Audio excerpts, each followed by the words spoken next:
the Constitution sees the need not only for executive oversight but also parliamentary oversight. And the Public Enterprise Act, which you may help us to review, or was established before the Constitution. And it defines public enterprises and gave them a mandate. When one looks at the definition, it appears that it aimed to turn them into commercial institutions which will operate as profitably as possible and generate employment. But the Constitution expanded the definition to include institutions owned by the government. And that expands the coverage to include what we are beginning to discover: oversight institutions, service institutions, like the Gambia Investment and Export Promotion Agency. So we may, by legislation, demarcate the various public enterprises or institutions owned by government and see which one of them would be expected to be commercially viable and those that should be service-oriented and others that may serve as oversight. We've looked at your statute, the Gambia Investment and Export Promotion Agency Act of 2015. And it says that the agency shall promote the creation of a conducive business environment to spur investment and export-led growth, and support the development of sustainable local enterprises in order to build their capacity to effectively contribute to employment, economic growth, and wealth creation. Functions: in pursuit of its objectives, the agency shall promote investment by raising awareness and generating interest in the Gambia as an investment location. Constantly reviewing the business environment and recommending measures to remove obstacles to investment and enhance the investment climate. Designing and delivering a range of value-added services that will facilitate and encourage investment in priority sectors and areas. Working with government, institutions, and the private sector to create an investor-friendly business environment. Promote and develop the export potential of the businesses in the Gambia as the second element, by generating interest in export opportunities and strengthening the export capacity of small and medium-sized enterprises. Improving the supply of goods and services with potential for exports. Identifying and researching potential export markets for maximizing the opportunities to be gained international, multinational, and bilateral trade policy. And the third element, encourage and support the formation and development of sustainable and capable micro, small, and medium enterprises by providing effective business development support services, encouraging and facilitating collaboration and clustering among businesses to create greater opportunities for growth and development. Providing essential markets and other business information and raising awareness or facilitating access to finance. And finally, the fourth element, develop an effective policy advocacy campaign for reform and improvement of the business environment, improvement of the infrastructure for business, engaging with all relevant government sectors for tax reform and reform of land laws so as to stimulate economic growth, advise government on investment, export, enterprise development, trade and industrial policy reform, develop entrepreneurial skills and culture among Gambians, promote science, technology and innovation, participate in the investment, export and enterprise development policies, strategies and guidelines for the promotion and facilitation of investment. Encourage increased private sector investment in education and skills training for and in the labor market.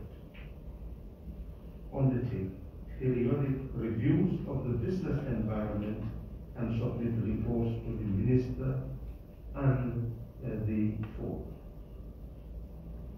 And carry out such other activities as are necessary for the attainment of the objectives of the Act. Board, the duties are clearly stipulated, and your institution is required on the section 175 of the Constitution to submit annual report on its activities and business of each preceding financial year, no later than 3 months of the end of the financial year.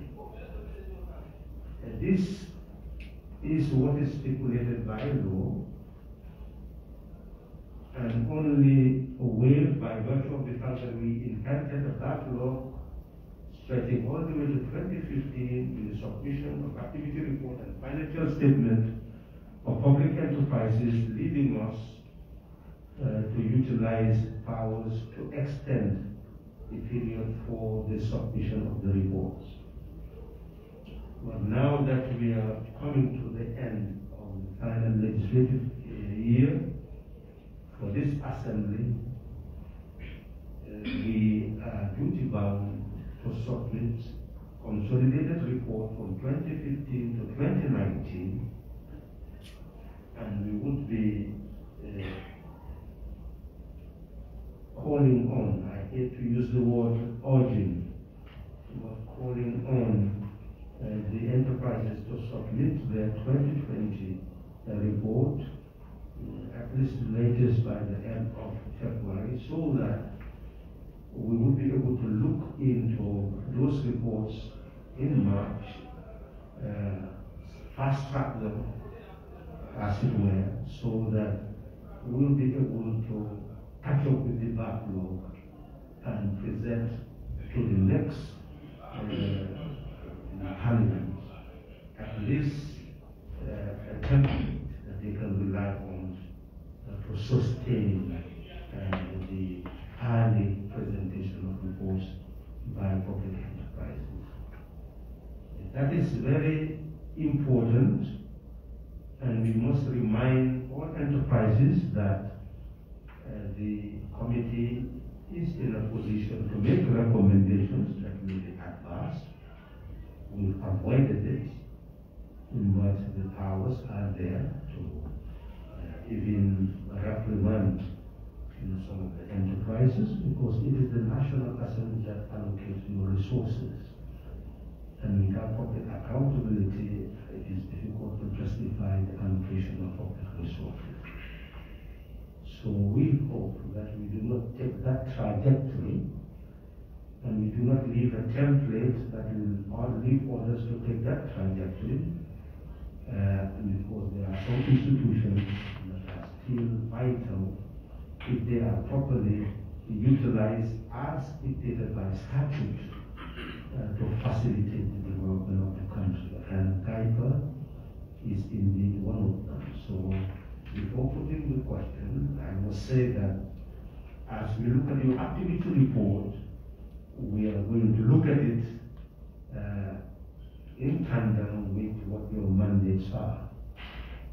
We do expect that as you build your strategic objectives, you build your programs, build your projects, and that somehow you'll be taking these 4 elements clearly stipulated in your statutes and see how to develop them in a more holistic way. And therefore, we anticipate your practice, your training, every aspect of your institution will be moving on the basis of that trajectory. That said, the role is very clear that you are required to submit your activity report and financial statement that you have done from 2017 to 2019, and now you are required to present the content to the Assembly. Because the same Assembly, also the state documents and start analyzing them, it receives information from you, and then the third phase is to consider the reports presented so that you validate all that is questionable or needing further elucidation in order to have a report that constitutes a fair view of the state of affairs of your institution, based on which we can now do our own assessment and recommendations to accompany your institution to greater viability. That is the mission. In that regard, I put the question, members, and that we allow 𝐞𝐬𝐫, board, and management to submit the activity report and financial statement of the institution for the year ended 31st December 2017 to 31st December 2019. Those in favor say aye. Aye. Those not in favor say no. The ayes have it. Board, management. You may now introduce your way of presenting your report, and then proceed to present it either by the board chair or the directive of the board chair for others to do the presentation. And we anticipate that we will have the activity report, the financial statement, and the management letter before we proceed to get the compliance report from 𝐷PPA. Thank you very much, board and management. You will quiet. Thank you very much, Honorable Chair, members of this very important committee, support from the professional groups, my colleagues who are here with me. Let me also reciprocate on behalf of the management and board our best wishes for the year 2022. We are delighted to be here with you once again in compliance with the provisions of the Constitution for us to come and report to this oversight body. Mr. Chair, Honorable Chair, if you permit, I would like us to present our report in 2 stages. The first stage will be by me. I'll just give an overview of 𝐞𝐬𝐫's mandate, and then with your permission, I have the management team here very well ably represented by the CEO and members of the heads of the various departments. I will leave the rest in their capable hands in terms of providing the nitty-gritties of the reports. Let me firstly indicate that we are here with the full complement of all the reports that have been solicited by your committee, namely the 2017, 2018, and 2019 activity, financial, and management reports. As you rightly mentioned in your introductory remarks, we have been mandated through an act of parliament or the National Assembly to, in particular, promote businesses and investments in this country. We have set ourselves a vision, and our vision is to remain a world-class agency that promotes and facilitates private sector-led growth and sustainable economic development. In pursuit of that vision, we also have set ourselves a mission. And our mission essentially is to promote a conducive environment, attract investments, develop exports, and support businesses with the overriding objective of contributing towards employment creation and wealth generation.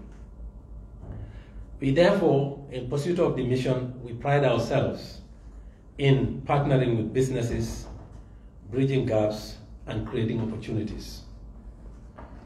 The year, as we all know, has been an eventful year for the entire globe, and the Gambia is no exception. We all know that the COVID-19 had impacted very negatively on the global environment, not least the investment climate. But nonetheless, we have tried as much as possible to remain true to our mandate. But since that is not the obvious reason why we are here, we would like to restrict ourselves with the presentation of the 2017, 2018, and 2019. As I said, I would, with your permission, pass on the microphone to the CEO to provide us the nitty-gritties of those reports. Thank you very much, Honorable Chair. Thank you. Thank you very much, Honorable Chair. CEO, you may go ahead. You may take the activity reports one by one, and we may concentrate on a given year by looking at its activity report, then proceed to look at the financial statement and review the management director, then proceed to the next one. Or if you see some commonality in the activity report, you may present the activity report for 2017, 2018, and 2019, and then proceed to take the financial statement per year so that we go through them annually. Or whatever methods you intend to use, if you wish to give a summary, then you must also present a copy of that summary as an addendum to the report. But you may read the report as you wish. But just direct us to the point. Thank you, Chairman, and thank you, Venerable Committee members. I think I would suggest we do it year by year. We look at the 2017 annual report, then we can do 2018 annual report and 2019, then we can come to the financials after the reports. With your permission. You may go ahead. Thank you. I think we all have copies of the annual report for 2017. That was provided. I think going by the table of contents, it identifies what the institution is about, and this, I think, has been well read by the Honorable Chairman. I think it covers both our mandate as an institution and our functions and what is expected of us. So I think without not bothering that much, I would suggest that we look on page 5 of the annual report.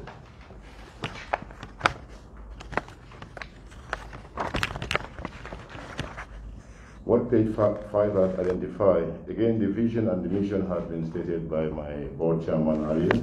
So just to state the members of the board who served during the calendar year of January 4th, 2017 to December 31st, 2017.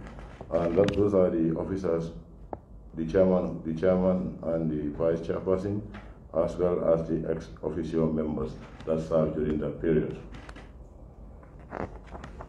Then page 7, it shows the staff and the organogram of the institution, which clearly states the board as the top. Then we have the CEO, the internal audit and confidence and secretary. Then we have the 4 directorate that 𝐏𝐫𝐞𝐬𝐫 has.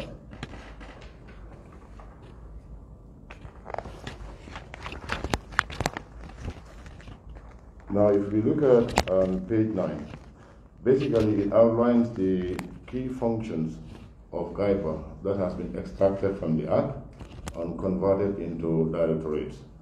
First, we say the agency conducts its operations with the support from the undermentioned departments as elaborated below. The Investment and Facilitation Department is the department responsible for the promotion and facilitation functions of the agency. Promotion of the destination for investment is in a highly competitive environment, requires cooperation of all stakeholders, both in public and private sector. The Gambia's ambassadors and consulates are among the most important country promotion partners outside the source of the Gambia, and 𝐏𝐫𝐞 depends significantly on their guidance in identifying and attracting in-country investment. The department also plays a leading role in advocating for policies that would help to further improve the conduciveness of the business environment. That is the fourth directorate, the investment and promotion facilitation directorate. Then we have the business and export development. Again, that is called from the Act, which specify our role as an export promotion agency. The Business and Export Development Department is mandated to spearhead efforts in enhancing the country's export competitiveness and performance in the global trading system. In specific terms, the department's strategic direction is premised on several objectives, which include the following.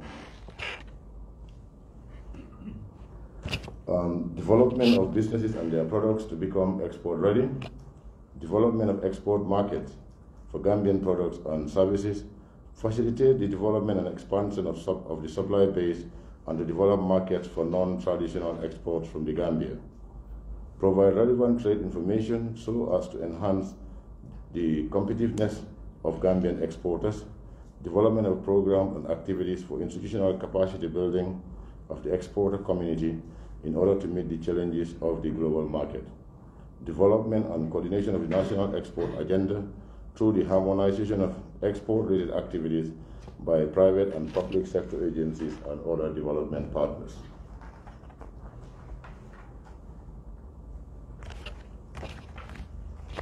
However, for the Business and Export Department to be able to deliver the above expected service, it requires a certain mix of staff with requisite technical skills, competency, and capability in order to be effective in its work.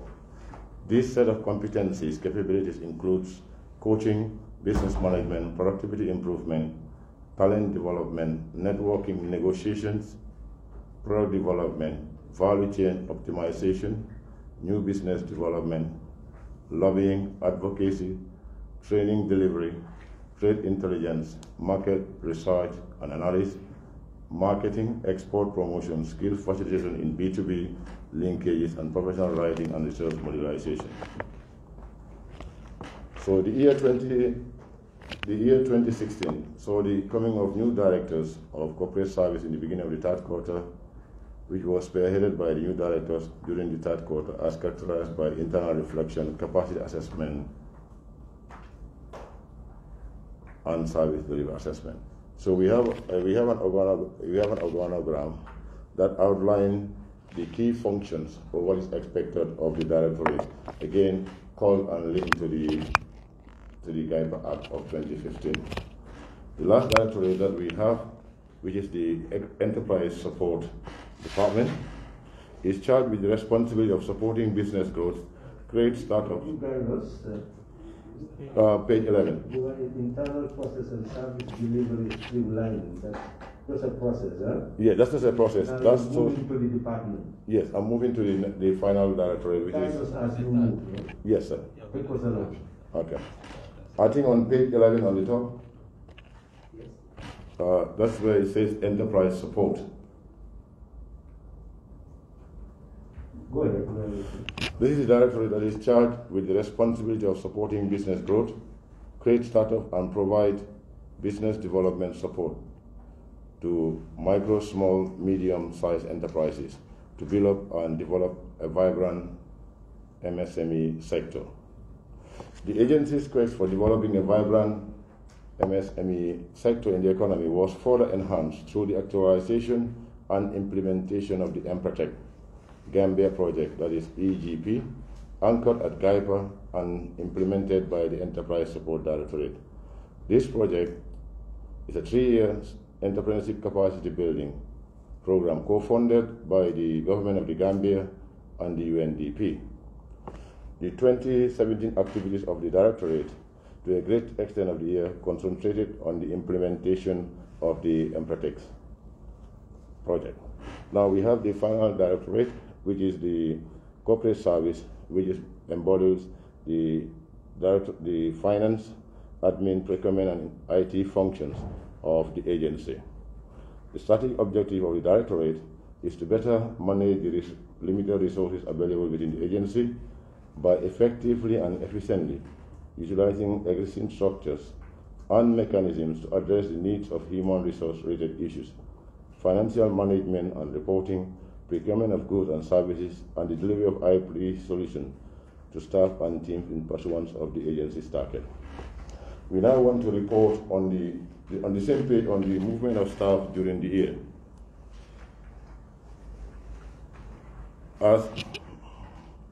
As is common, financial renovation challenges coupled with lack of office space and the need to have requisite staff to execute the mandate has hindered 𝐫𝐈's drive to recruit all the required staff. This has forced the agency to adopt a policy of gradual recruitment over the years. And during the period under review, Mr. Hassan Fall, the then CEO of 𝐫𝐈, joined as CEO appointed by the President on the 10th of April 2017. And in addition, a procurement assistant was recruited in December 2017. Go on to the next page, page 12. And Fatoumata Gassama was also recruited in November 2017, as well as our job. With the increase in the volume of transaction and expansion of the agency, the need for additional support in the finance and admin department was recognized.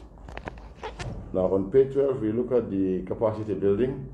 This relates to the programs and activities that 𝐫𝐈 sponsored staff or through support from international agencies to expand the skill set and capacity of his staff. The IT officer was supported to do an online MBA on Information Technology and Human Resources with the National Institute of Business Management. The program was focused on next generation of world leaders in technology. We had Mr. Hamad Ba attended the certificate training in procurement and supply chain management. We also have the Human Resource Officer attended executive training retreat focused on financial planning, management, and human resource capital development, organized by GFS. The agency also supported Mr. Sadiq Jame, the public relations manager and protect trainer, to attend the international master training in Ghana with Mrs. Fatou Sengay, proprietor of 𝐏𝐬𝐫𝐲, which was funded by the UNDP as part of the Emprotech program. The accounts officer also was sent to attend a training on financial accounting at the Center for Capacity Building from 20th to 24th November 27. And Mr. Silla was also supported to attend training in the same institution. In December 2017, the Director of Corporate Services was also supported to attend a training on strategic management in public sector, public-private sector partnership for sustainable development and managing institutional changes. Now, within the same page 13, we look at the performance and year in review. The agency's activities continue to be guided by its approved work plan and budget, which are anchored on its three core functions of investment promotion and facilitation, business development and export promotion, and support to MSMEs. In addition, it also continues to engage stakeholders in different sectors in line with its core mandate and initiative. As we tackle the development challenges and try to exploit the opportunities of foreign direct investment, 𝐏𝐫𝐞 continues its facilitating role in setting up of new businesses. The strategy, therefore, is to embark on an aggressive promotion whilst at the same time building on the export base through support to MSMEs with a view to establishing a viable manufacturing industry capable of generating wealth through employment creation. The agency will continue to take a lead role within government to foster private sector-led growth and spearhead the call for reform of the business environment to facilitate better business climate for doing business in the Gambia. The agency will continue to facilitate the setting up of new businesses and providing the requisite support within its means to existing ones. The funding of the agency.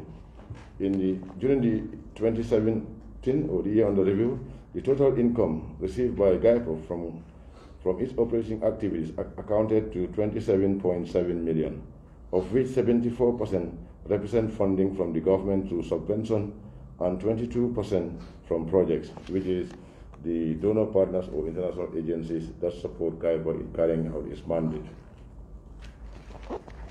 Now on page 14, that outlines the other sources of income, which is as 𝐏𝐫𝐞 is a government subvented agency, limited funding comes from central government. The need for alternative funding for some of the activities of the agency was identified early on by management as requiring attention.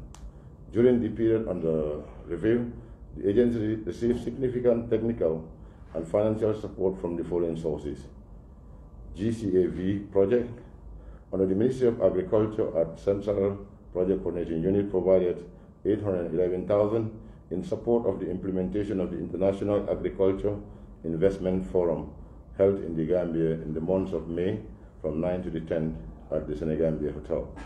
The NEMA project, again anchored at the Ministry of Agriculture, contributed towards the International Agricultural Investment Forum organized by 𝐏𝐫𝐞.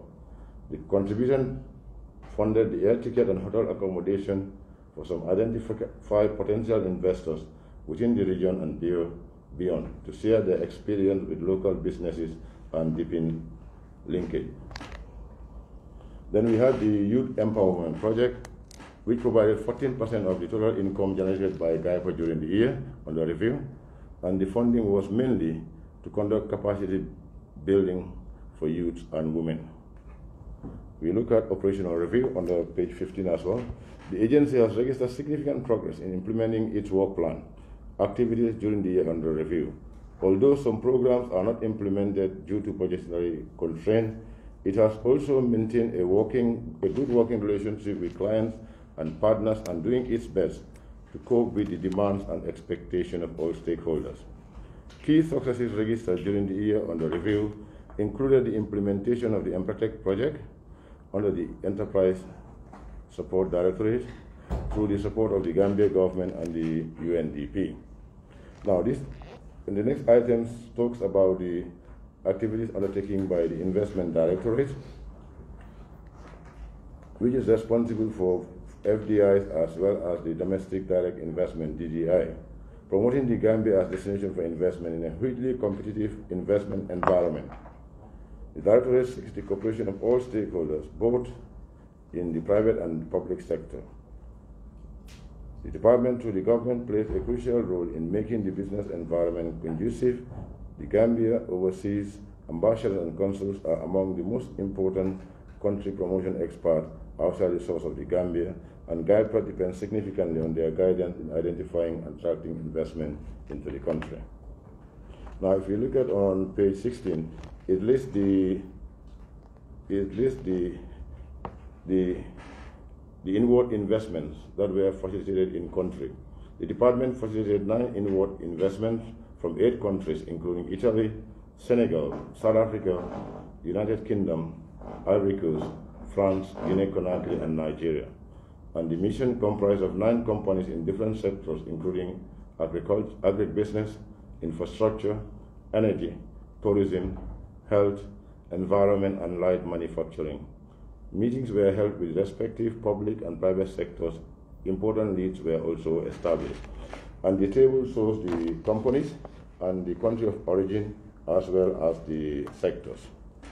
Now, in terms of the investment facilitation during the year, the Directorate spends a lot of time in facilitating incoming or existing investment to ensure smooth startups in operation or sustainability of existing enterprises. We now look at the other core function of the Directorate that it carries out, which is the Aftercare Services. The Aftercare activity is focused on site visit plans, in which visits are done to all SIC holders, which is Special Investment Certificate holders, on a periodic basis.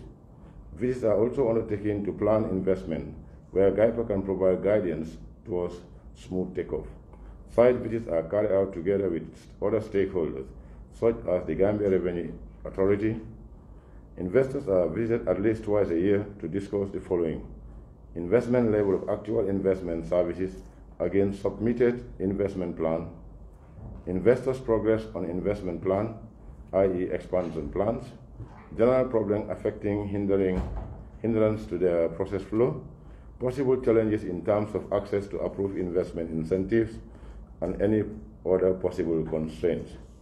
After this discussion, a questionnaire is completed by the investor, which outlines areas such as actual level of job created against proposed employment growth, actual capital invested, if all approved investment incentives have been accessed, the quality of service provided to them by GAIPA, suggestion on how best GAIPA can improve its services to investors. As the best reference for potential investment is existing investment, a great deal of time and effort is used in making sure existing investments are properly looked after. Investment leads. During the period under review, the Directorate registered 52 leads as seen in the table. These are official indication of the desire of a company or individual to explore the investment opportunities in the Gambia. The leads are a good indication of sectors most pursued as well as the regions where the leads are coming from. It also serves as a good indication of the region and sectors to target in the agency's promotional efforts. For 2017, apart from domestic leads, the leads came from other parts of Europe and Asia. And the table below shows the sectors that they came from, as well as the number of leads by sector. That is the 52 divided into sectors. Whereas the manufacturing sector was penetrated by investors from South Africa, Asia, and the Middle East, majority of the investments in agriculture and tourism sector came from European investors. All the 52 projects recorded targets the domestic market as their primary market for